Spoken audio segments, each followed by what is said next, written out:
All right. So this is going to be Daniel 16. Daniel 16. All right. So the topic of today's study in the next part of this playlist is going to be the two witnesses. Now, admittedly, there are some complications in one of the passages that I'm still trying to iron out. But we're not going to discuss that complication until I get to the extras video. The extras video at the end of the playlist, I'm going to be showing you issues that are in this system, in this teaching. Uh, they're mainly chronology issues and some minor contradictions, although they're not really contradictions, but they're just things that either God hasn't given light on, or there's something wrong that we can study out to figure out the case. And that main issue, one of the main issues that I ran into, has to do with the trumpet judgments. But we're not going to discuss the issues with that until that last video.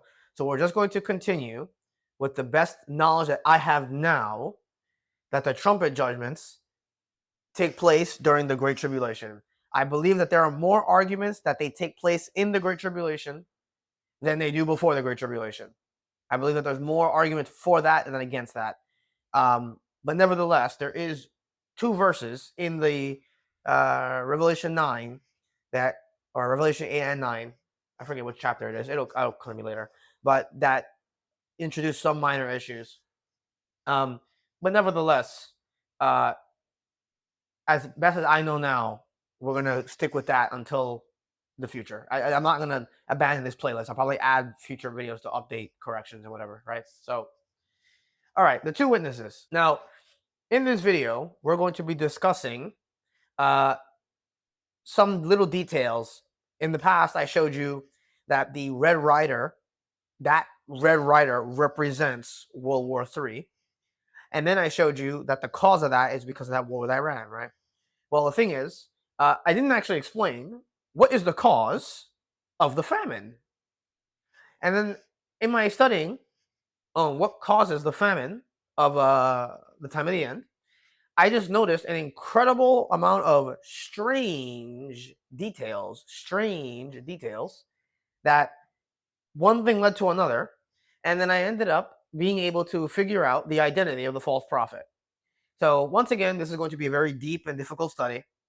I'm going to try to keep things simple, but to be honest with you, some of this stuff is so difficult. I can only make it so simple. If you're not spiritually mature to handle it, knowledgeable enough to handle it, I'm not calling you dumb or anything, but it's just this is very hard. Okay, so let's just start simple for a moment. Okay, so before the son of perdition shows up, before the great tribulation begins, before the abomination of desolation, before none of that, let's just talk about Egypt as Mystery Babylon. Now that's another whole rabbit hole of a topic, but I just want to focus on what's going on here, okay? So in this part of the timeline, the man of sin likely will be reigning from Cairo. Now, like, I'm sorry, we can't talk about that specifically. That's a study for Daniel 11. But just bear with me. The man of sin will most likely be in Cairo, Egypt. Now, the man of sin, as we discussed, he's half Assyrian, half Jew. Okay, so part of the reason they'll even accept him in the Great Tribulation, that a lot of Jews are going to betray Jesus and side with this guy, is because when the devil inhabits that guy, he's going to be somebody that looks like one of them and technically is one of them, but not really. So, but the point is, we talked about how the Jews are going to go back to Egypt to go get help. They're going to go seek help from Pharaoh, and the Assyrian, the man of sin, is called Pharaoh. Now, in Egypt, many times in the Bible, when there was a famine, nations and people would go to Egypt to go get help, and when they went in there, they came out rich. Okay? And you have these strange second coming verses that we briefly talked about, where, like in Daniel 11, at the end of Daniel 11, which is an account of the second advent, where Jesus, the king of the north, is going through Egypt and these other countries, and he's taking over their gold and their silver, etc., right? Well, Why is Egypt singled out as the nation that has all the financial wealth and power? Well, because technically, if history ends the way it begins, that's how the history of the Jews began. Abraham goes down into Egypt and he comes out rich, right? Now, what that's showing you, what that's picturing to you, is that like how Egypt during the time of a famine had all this wealth and power, and people had to come to Egypt to get wealth, and because of that, they became powerful. Uh, Ironically enough, at the hands of a Jew, at least in Joseph's case. It's just interesting that at the end, when you come to Mystery Babylon being the subject of Egypt, the Bible says about Mystery Babylon that she's committed fornication with all the kings of the earth, right? Now, as of right now, that's the Catholic Church. But in the future, it won't be the Catholic Church. It'll be in Egypt.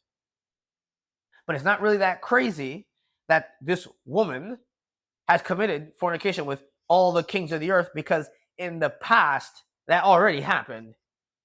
Many nations, many peoples came to Egypt, right? And it's actually so interesting that while the Egyptians were in Egypt, Pharaoh, at the time, who's the Assyrian, was doing things in the Exodus that even upset the Egyptians. The Egyptians were telling Pharaoh, dude, just let the Jews go. And the Egyptian people suffered at the hand of Pharaoh, the Assyrian, in the Exodus, right? So you read about that account in Isaiah 19 about the Egyptians being taken captive by the king of Assyria, which never took place in history, or rather, it did, but not that chapter is a Second Advent reference, the way that's talking about it, right? And yeah, it's interesting that it's almost like the Egyptians themselves don't like whoever this guy is. They don't like whoever this Pharaoh is. Okay. Now you might be saying, well, what is the significance of the fact that the Egyptian people don't like the person reigning over them? Well, we're going to discuss that, because that's going to get into something over here. You see, like I talked about to you earlier, the kingdom is partly strong, partly broken for many different reasons. But don't get it twisted. It's not like the Egyptians are going to be entirely happy either with this guy when he shows up, the son of perdition. You say, why not? Isn't the man of sin become a son of perdition? What would be the big deal? Let's discuss this. So let's start simple. The Black Rider represents the worldwide global famine that's going to take place at the end of the beginning of sorrows, okay? Now, this worldwide famine, somebody shows up here after the preaching of the 144,000 during those 3.5-year periods. So I just want you to notice the irony. So after the 144,000 are done preaching, they're taken up at the conditional rapture, and all of that happens just as there's that world war with Iran, right? So you have the 144,000. They're preaching for 3.5 years in the first section of the beginning of sorrows, right? Okay, interesting. At the end of their preaching, or towards the end of their ministry, there's a world war with Iran and Israel. And then just shortly after the bear, the conditional rapture takes place. And after the conditional rapture takes place, you're in that 3-year period or rather, well, by that time it's about, you're past that 3-year period. And it's just ironic. It's just strange and coincidental that at the fall of Iran, after the conditional rapture of tribulation saints, that when the 2 witnesses show up, who is the next beast given power? The leopard, Egypt, is given dominion around the time that the 2 witnesses show up. And who are the 2 witnesses? Moses and Elijah. Okay? You see, in the 4 Gospels, Jesus is the prophet like unto Moses. Moses says about himself in Deuteronomy 18 that the Lord your God will raise up a prophet like unto me. Unto him shall ye hearken. And then he goes on to say that if a man won't hearken to that prophet, that the Lord will require it of him.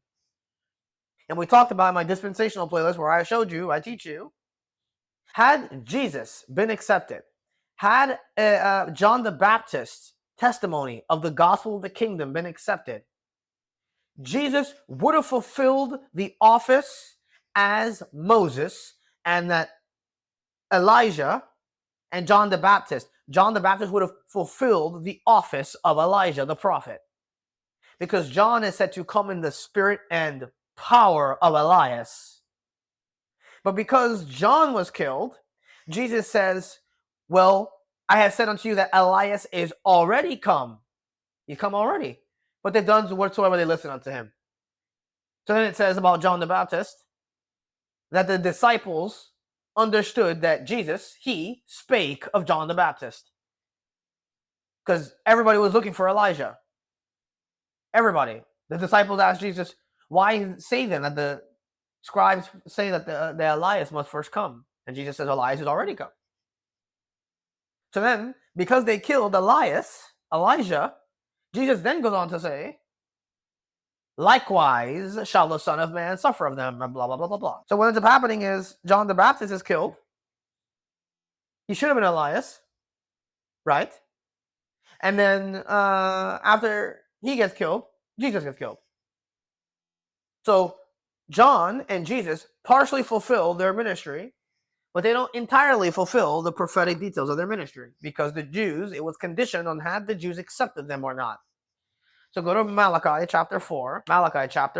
And so what ends up happening is that because Jesus was not able to entirely fulfill the office of Moses, because the Jews had not accepted their second Moses, and because the Jews hadn't accepted John the Baptist, because John the Baptist should have fulfilled the office of Elias, right? Malachi chapter 4, verse 4, look who shows up. Remember ye the law of Moses my servant, which I commanded unto him in Horeb for all Israel with all statutes and judgments. Behold, I will send you Elijah the prophet before the coming of the great and dreadful day of the Lord. Did the grateful dread in the day of the Lord happen? No, it didn't. That's the second advent, okay? He's going to send them Elijah the prophet before that day comes. Before that day. You understand? Okay. So now that's a topic for the dispensational playlist. I actually have plans to do more studies on Moses and Elijah in the future, but nevertheless, if Moses and Elijah are the two witnesses, and we know they are, I've already done a study on this, but let's just do some basic review. Revelation chapter 11. If you're this deep in prophecy, you should already know this, but I just want to give you some review. Revelation chapter 11. Verse 5, and if any man will hurt them, fire proceedeth out of their mouth and devoureth their enemies. And if any man will hurt them, he must in this manner be killed. These have power to shut heaven, that it rain not in the days of their prophecy, and have power over waters to turn them into blood. Who's that? Who shut up the rain in the days of their prophecy? Elijah. Who turns water into blood in the Bible? That's not Jesus. Moses. Who else could that be talking about? Come on, man. It says that to smite the earth with all plagues as often as they will. Okay? So the two witnesses are no doubt Moses and Elijah. But something you need to keep in mind is that if Moses and Elijah are preaching when Egypt, the leopard, rises into power after that war in Iran, that means that for the entirety of the 3.5-year ministry of Moses and Elijah, they are the two witnesses when Egypt rises to power. Well, isn't that really weird? Isn't that really weird? Moses and Elijah are two witnesses. Now, they're not, their ministry is 3.5 years long, according to Revelation 11. But Egypt is not the leopard for exactly 3.5 years. It's like a weird, so the conditional rapture is like technically like, it's definitely like after 3 years-ish, but they don't know the day or the hour. So there's like a time gap that's like not accounted for. Like we don't really know, right? But nevertheless, Moses and Elijah are preaching for 3.5 years, and Egypt will be a world power. It will be Mystery Babylon for the better half of 2.5 years. So for the majority of Moses and Elijah's ministry, the two witnesses are sent to preach to the nation of Israel, who is now partaking of the sins of Egypt. But instead of being in captivity to Egypt, Moses and Elijah are sent to Jews who are going back to Egypt. There's a antithesis going on in history, where things are occurring backwards for the opposite reasons. Isn't that interesting? That is really weird. I mean, it would be like God, right? If everything in history is a loop, things mirror themselves. Actually, you've seen that in this playlist so far, right? But that would mean this, that if Moses, put a little stick guy, if Moses and Elijah are the two witnesses that are sent to the nation of Israel, and these two witnesses are shutting up the heaven and turning stuff into blood. Well, hold on a minute. What did I say was going to happen? That the plagues of the Exodus will repeat themselves? Now, the plagues of the Exodus don't repeat themselves exactly one for one. Okay? They don't repeat themselves exactly one for one. So let's actually write down some examples so you can see what I'm talking about. Some of the plagues of the Exodus, we'll actually just write them all down. Water into blood. That was a plague in the Exodus. How about the frogs? Remember how God covered the earth with the frogs? What a strange miracle. Lice. Another plague of the Exodus are the flies that God sent.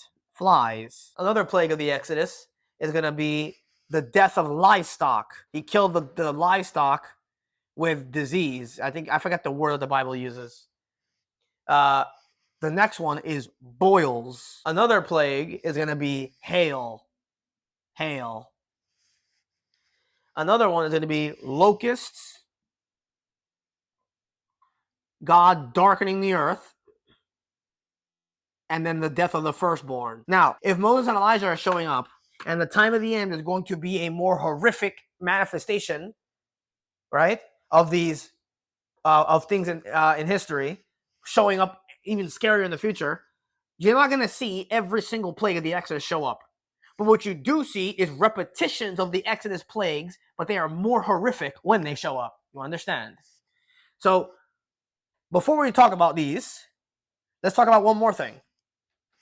So Moses is turning waters into blood against the man of sin, Egypt. Okay, that's interesting, right?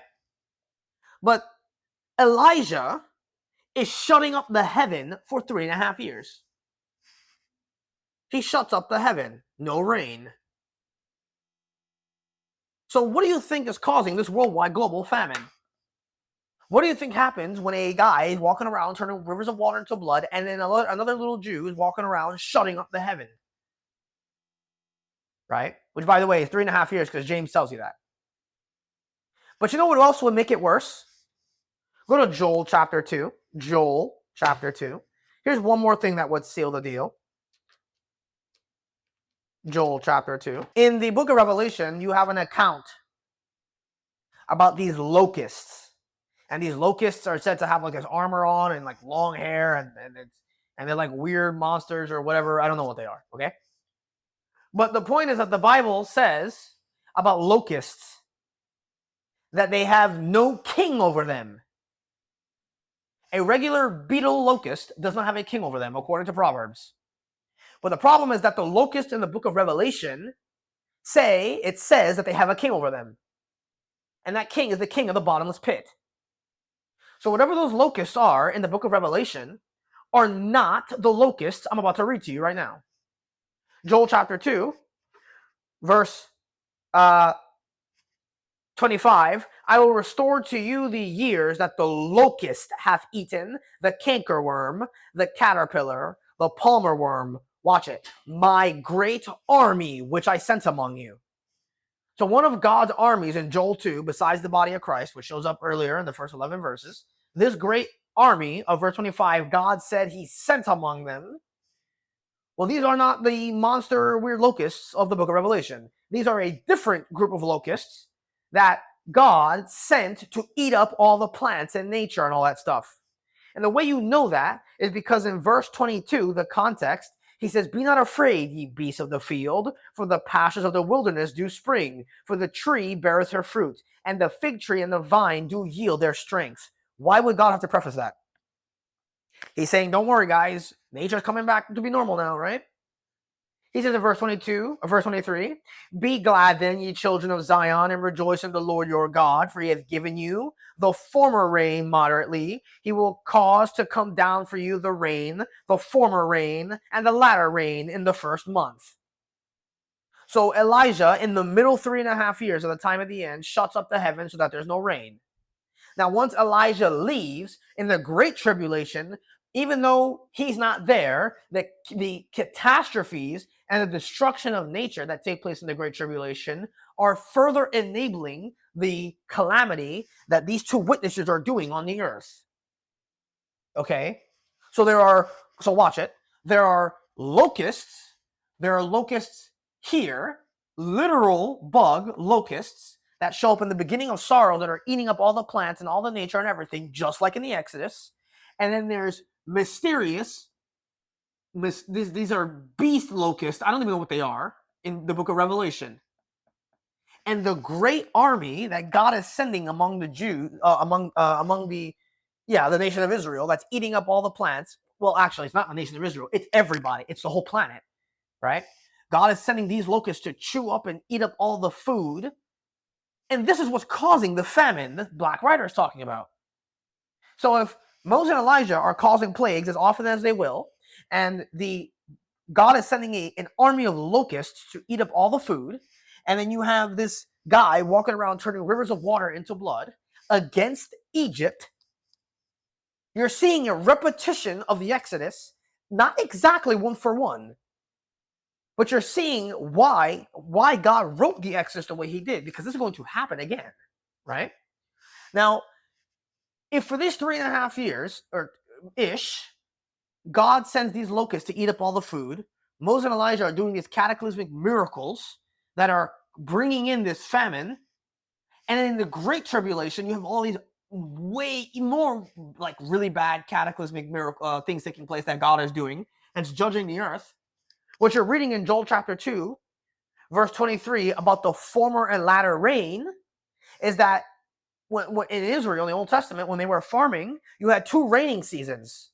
One raining season would take place in the springtime, and one raining season would take place in the what? That would be the fall. God is saying that he's going to give them the former rain and the latter rain in the first month. The first month is Abib. That's March, April. So what God is saying in Joel 22 about the former and latter rain is that he's going to give 2 rainy seasons in 1 month. Well, why would he do that? Well, because there hasn't been really any rain and any normal sense of anything for all this time until the second advent. And then when Jesus comes at the second advent, he sends this 2 rainy seasons in 1 month, and God causes nature to bloom. And that's where you get all those accounts about the millennium being like the Garden of Eden. Amos says that God is going to restore nature and he's not going to pluck up the Jews out of their land anymore. That's over here, the second advent. When God gives the former and latter rain, he's going to give 2 rainy seasons in 1 month, right? That's to make up for all the famine and the pestilence and the animals being killed and the trees being killed, and then the locusts who ate up all the food of the earth. And it's because they're eating up all the food of the earth and causing this famine that everybody has to come to Egypt to come get help, just like in Genesis. You see what's going on here? And so what you have is that the locusts, well, actually, let me make one more point. So in light of all this, what you're seeing is that the 2 witnesses, they are harbingers of the Great Tribulation. They themselves are a sign to the nation of Israel of what's going to take place in the Great Tribulation. You understand? The locusts over here, when Elijah shuts up the rain, that's a repetition of what happened in the Exodus, are going to show up again over here in the Great Tribulation under the trumpet judgments. But these locusts are not the regular locusts. These are like whatever, I don't know what they are. Okay. Now, we're not actually told what other miracles the Moses and Elijah are doing, but it doesn't matter. Jesus says in the beginning of sorrow, there should be famines and pestilences and earthquakes. Well, who's causing the pestilences? It's got to be these guys, most likely. If there's a famine happened because of, the grass is rough, there's no rain. But you know what else would cause a famine? if you have no animals to tend to the ground. So it's possible that Moses and Elijah are even sending plagues to kill the animals. Now, listen, I can't prove that, but if God did that in the Exodus, and the Exodus is happening again, isn't that weird for that to repeat itself, right? I don't think that's so weird. So, the rivers of water into blood. Is that going to happen again? Yes, the rivers of water into blood happens to Egypt in the beginning of sorrows, and then this happens again in the Great Tribulation. Revelation chapter 16. Revelation chapter 16. Revelation chapter 16, this is the vial judgments, and it's going to say in verse 3, and it says, and the second angel poured out his vial upon the sea, and it became as the blood of a dead man, and every living soul in the sea died. Okay, you see that? So it became the blood of a dead man in the seas and everything. So this miracle of the Exodus that Moses is doing in the beginning of sorrows happens again over here. But this time, it's even worse over here than it was over here. When Moses and Elijah turned waters into blood, over here, it didn't say that every living soul died. Now, obviously, if you turn water into blood, most likely the things will die. But the Bible took the time to specify that over here. So whatever is happening over here is even worse than what was happening over here. Now, we talked about the locusts already, so we're not going to discuss that again. How about frogs? Do frogs show up? Well, not literally. They don't show up literally. The frogs are said to come out of the mouth. So we're going to look at Revelation chapter 16, and verse 13. And I saw 3 unclean spirits like frogs come out of the mouth of a dragon, out of the mouth of the beast, and out of the mouth of the false prophet. So the frogs don't show up here. Now, understand, if Moses and Elijah are repeating the Exodus plagues, it is possible that they are doing these again. But it's just not said that they are. But we can infer that it will because the Exodus is a picture of what's going to take place. So, but the frog is specifically said to happen. They come out of the mouth of the false prophet and these guys. So that's how it shows up. Now, the lice, I don't know. Not that I could find. The flies, I don't know. Possible. Livestock, it's implied, but I don't know. The boils, yes. Revelation chapter, if you want to go back there, Revelation chapter 16, verse 2, and the first went and poured out his vial upon the earth, and there fell a noisome and grievous sore upon the men which had the mark of the beast. So the boils, sores, that shows up here. The hail, I do believe, shows up in Revelation chapter 8. Revelation chapter 8, verse 7. The first angel sounded, and there followed hail and fire mingled with blood, and they were cast upon the earth. See that? Hail and fire. That shows up here. We already did with the locust. Darkness. That does happen again. We're going to look at Revelation 8:12. The fourth angel sounded, and the third part of the sun was smitten, and the third part of the moon, and the third part of the stars. So as the third part of them was darkened, and the day shone not for a third of it, and the night likewise. Revelation chapter 16. Revelation chapter 16. Here's another one that happens. So we see, so we're seeing, by the way, that darkness. That was one of the final miracles God did before the death of the firstborn. So you see how all the miracles of the plagues of the Exodus are happening again in the future, whether in the beginning of sorrows or in the Great Tribulation. See how interesting that is. Now, in Revelation chapter 16, I want to show you another one that happens. Revelation 16, verse 9, and men were scorched with great heat and blasphemed the name of God and have power over these plagues. So, pretty interesting that I don't remember that happening in the Exodus, but nevertheless, the Great Tribulation is, it's rough. Revelation chapter 16, verse 21, and there fell upon a great hail out of heaven, every stone about a weight of a talent. Interesting. So the hail, one account, has fire with it, and this one is just really heavy blocks of ice. Just bonking people, right? Okay. So the 2 witnesses. So now we're going to get... Okay, so we're about to get deep right now, okay? So the 2 witnesses are here. They are preaching for 3.5 years. And then when the abomination of desolation happens, the beast, rather the man of sin is killed, comes up from the dead. And those two, or rather the son of perdition and the false prophet appear, and they defeat Moses and Elijah. Now, the false prophet and the beast are not stronger than Moses and Elijah, but God has said that Moses was only going to preach for 3.5 years, and after that, time's up, right? Okay. And so what happens, let's go to Revelation 13. Revelation 13 and verse 1. I stood upon the sand of the sea and saw a beast rise up out of the sea, having 7 heads and 10 horns, and upon his horns 10 crowns, and upon his heads the names of blasphemy.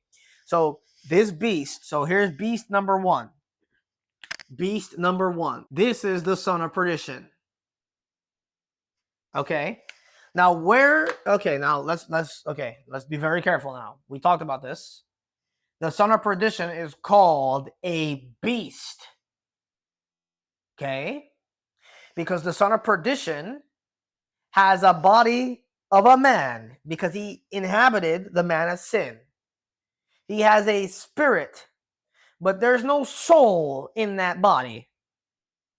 The soul comes from God the Father. The devil cannot create life out of nothing. You understand? So when the devil inhabits the body of a dead man and he resurrects that dead body from the dead, and he becomes the son of perdition, the devil in the flesh. The devil has hijacked the body of a man as a vessel. This man of sin is a body, soul, spirit human being. He is the Antichrist. But when he dies, this man's soul likely goes to hell, and the devil enters into the man of sin, resurrects him from the dead, and he becomes the son of perdition. Okay? They're both the Antichrist, but this is the devil himself in that man. All right? And he's not called a man. He's called the beast. Beasts don't have souls. Okay? So this is a body, a spirit, and no soul. It looks like a human. It walks like a human, but it's not a human. That's why in Daniel, he says that he has a mouth, his eyes like the eyes of a man, and a mouth speaking great things. And we talked about in the angel video, if that's being said about him, that's implying that his 10 kings don't have that. Right? If you believe what you're reading. Right? So he's called the beast. Now, where does the beast come out of? Revelation chapter 9. Revelation chapter 9, the beast comes from where? Verse 11. And they had a king over them, which is the angel of the bottomless pit, whose name is in the Hebrew tongue Abaddon, but in the Greek tongue hath his name Apollyon. So, in the Great Tribulation, who's coming out of the pit to do his stuff? Yeah, it's the beast. The beast comes out of the pit. Okay? Now, there's a problem. Admittedly. The problem with the text is that it says they had a king over them, right? Which is the angel of the bottomless pit. Now, I want to show you what the problem is. Revelation chapter 9, verse 1. And the 5th angel sounded, and I saw a star fall from heaven unto the earth, and to him was given the key of the bottomless pit. And he opened the bottomless pit. There's something really weird about this verse.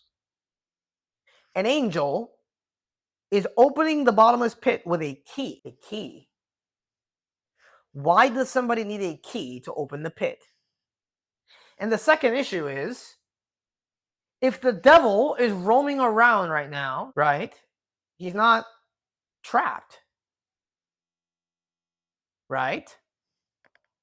He doesn't get put in the bottomless pit until the second coming. Who is this beast coming out of the bottomless pit? Well, we're going to have to walk by faith a little bit, because this is going to get into a complicated topic now. Go to Revelation 13. Revelation 13. Just bear with me.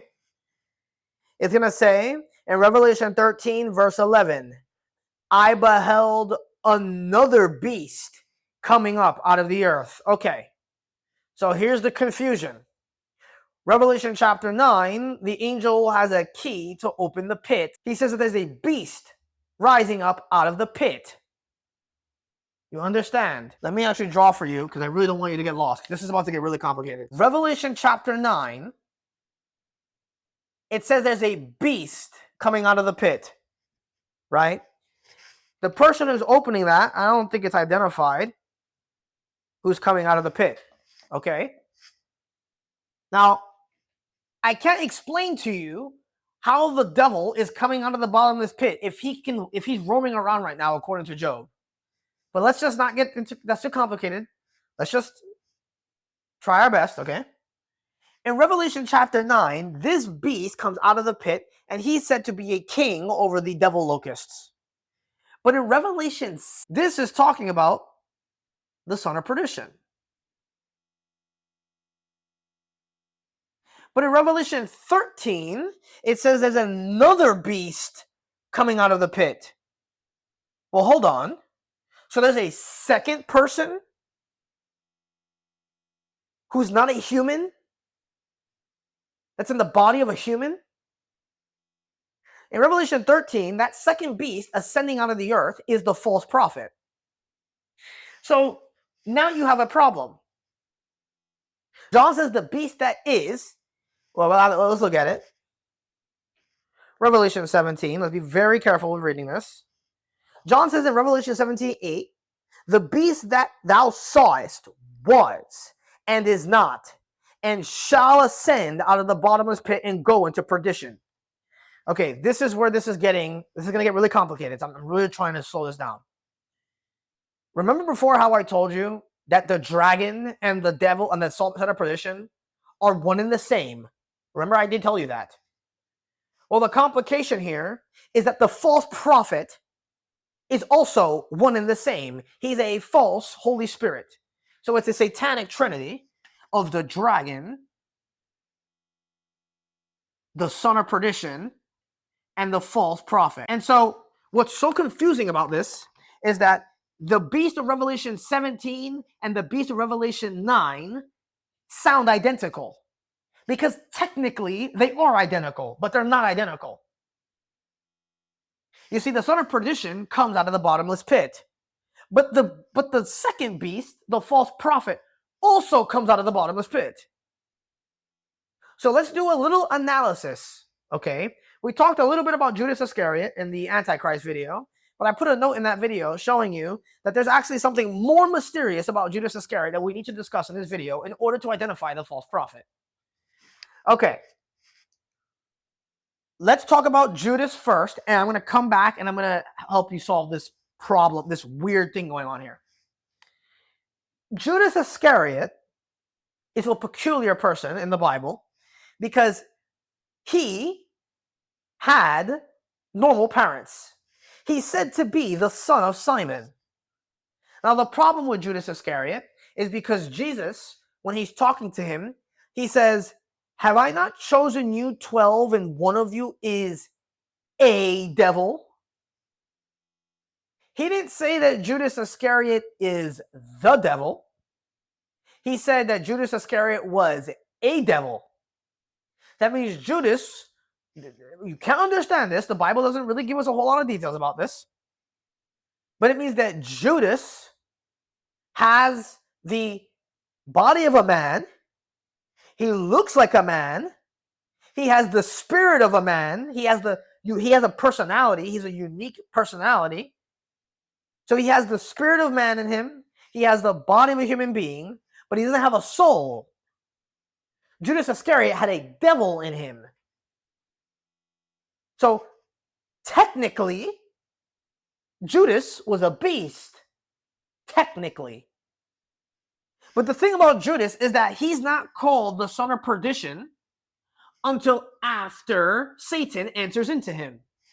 So the name son of perdition specifically is specifically denoting the person that the devil has inhabited. He was not called the son of perdition until Satan entered into Judas Iscariot.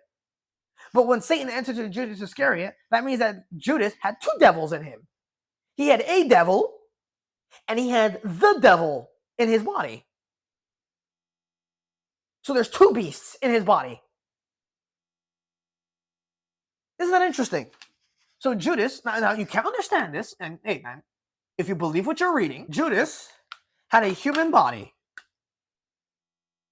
Human body. Okay, he had a human body. Now he had a spirit of man in him. He had a unique personality. I mean, it makes sense.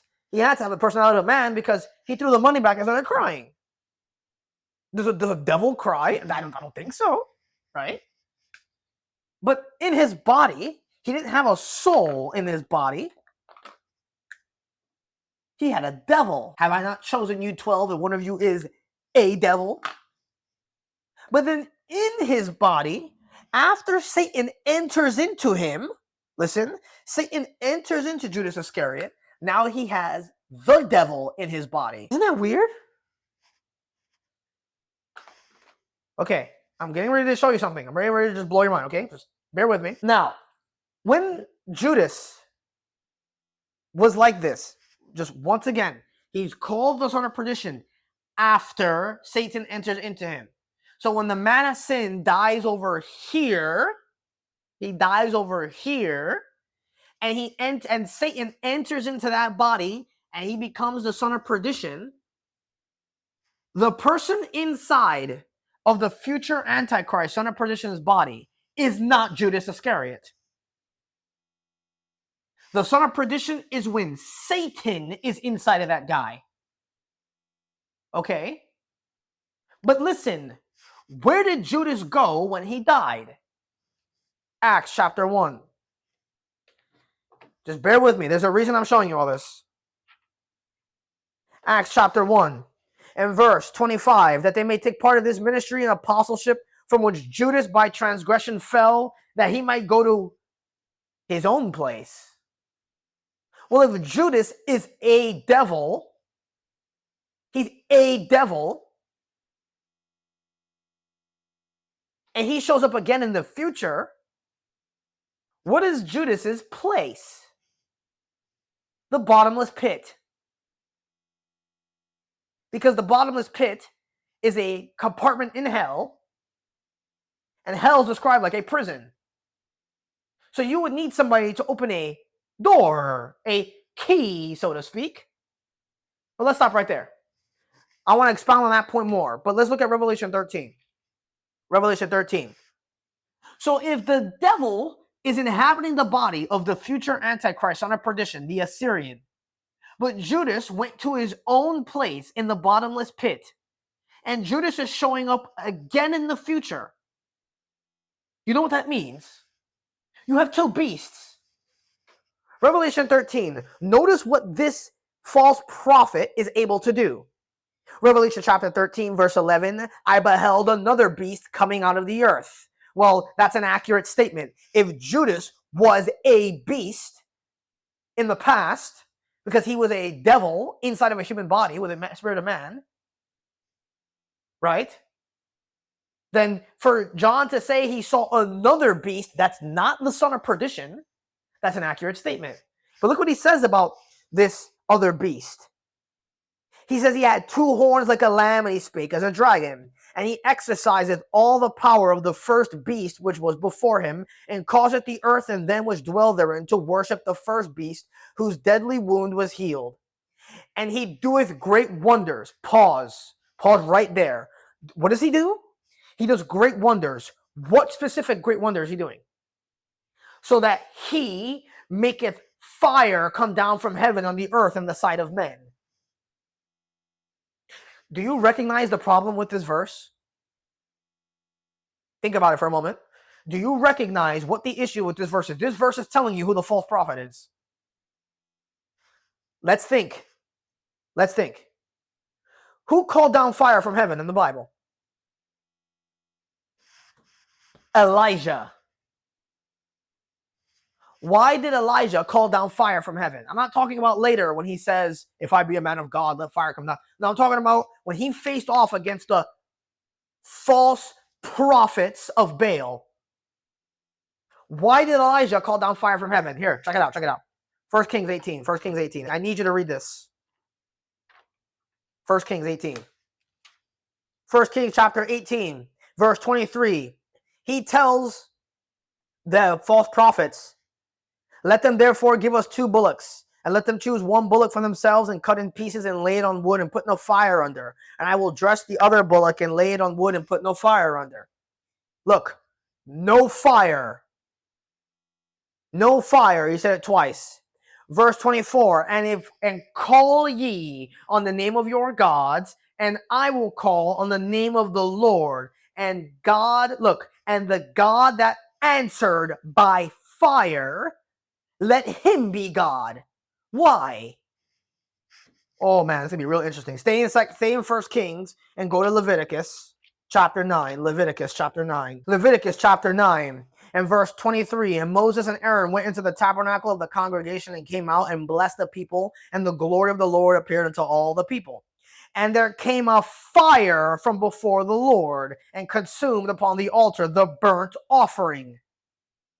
In the law of Moses, when they offered a sacrifice that was to burn every day and evening, God would send fire from heaven to consume the sacrifice. Which means that the answer by fire is the test of a real prophet of God. So Elijah, he says it twice in verse 23. He says it in verse 24 that the God that answered by fire, let him be God. Because that's something that only God can do. It's a supernatural miracle that can only be performed by him. And so the emphasis shows up again in verse 25 and in 1 Kings 18:25. And Elijah said unto the prophets of Baal, choose you 1 bullock for yourselves and dress your God. Look, and dress it first, for ye are many, and call on the name of your gods, but put no fire under.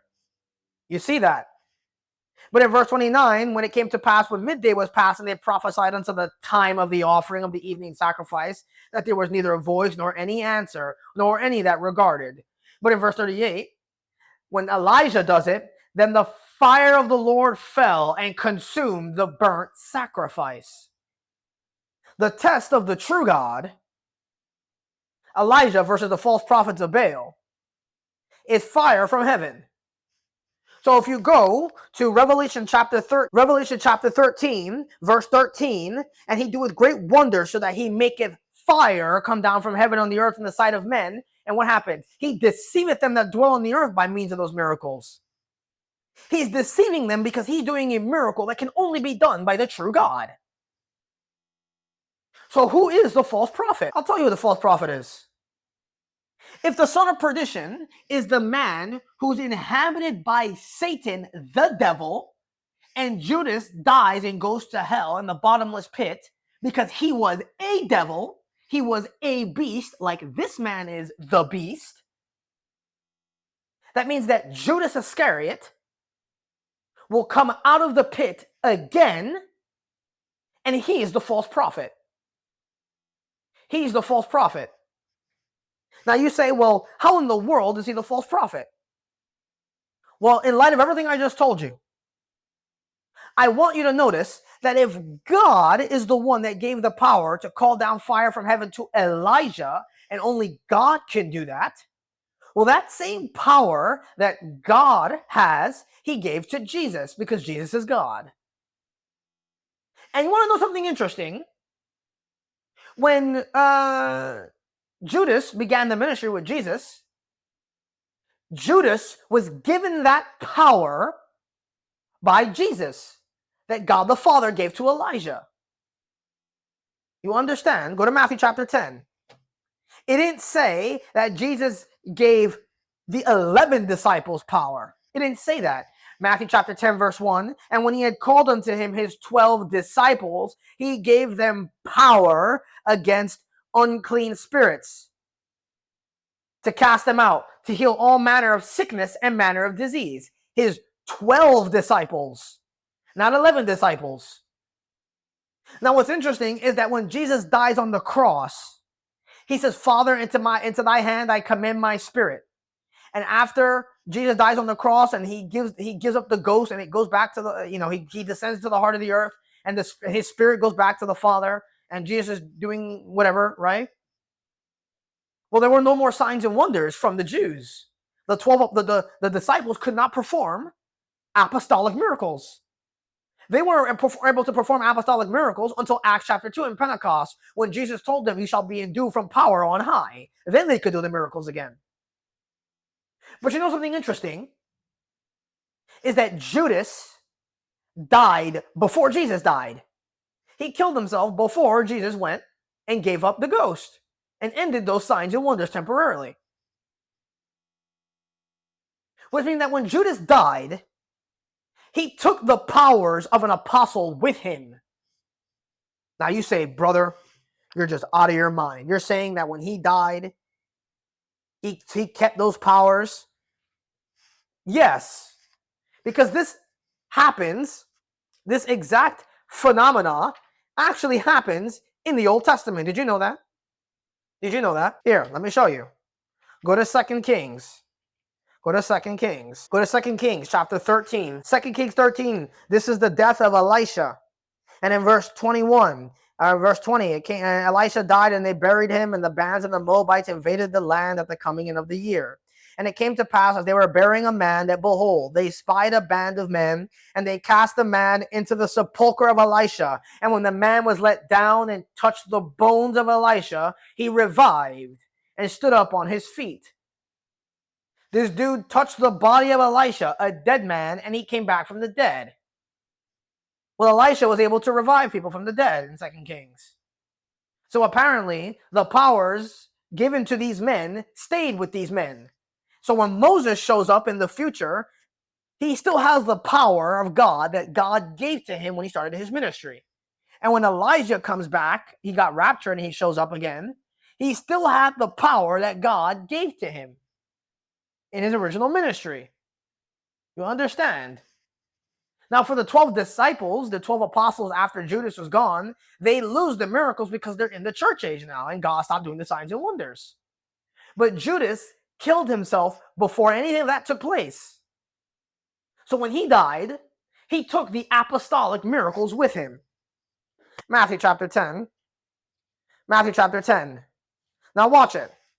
If Judas took the apostolic miracles with him, and he comes back as the false prophet, then what miracles can Judas perform?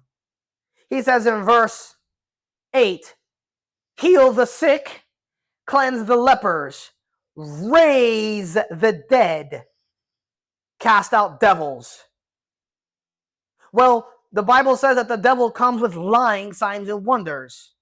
The world was deceived in Revelation 13 by means of the miracles of the beast, because the miracles that the false prophet has are the miracles of God. That means that Jesus knowingly gave Judas those miracles, knowing that this would happen. And in Revelation 13, if the power of life, if the power of giving life is something from God, that means that in Revelation chapter 13, verse 13, he doeth great wonders, so he maketh fire come down from heaven on the earth in the sight of men. Only God can do that, and deceiveth them that dwell on the earth by means of those miracles which he had power to do in the sight of the beast, right?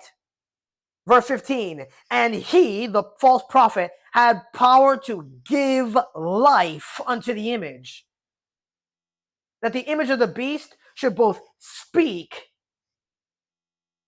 You see that? The only person by process of elimination that has power to do any of these things while be of the devil is Judas Iscariot. And so what's interesting is that in Revelation chapter 13, verse 11, I beheld another beast coming out of the earth, and he had what? 2 horns like a lamb. Why compare the false prophet to a lamb? Who's the Lamb of God? Jesus. Why compare the false prophet to Jesus? Why call him a lamb? The beast is like a lamb, But like his father, he spake as the dragon. Because Jesus, the Lamb, spake as the Father.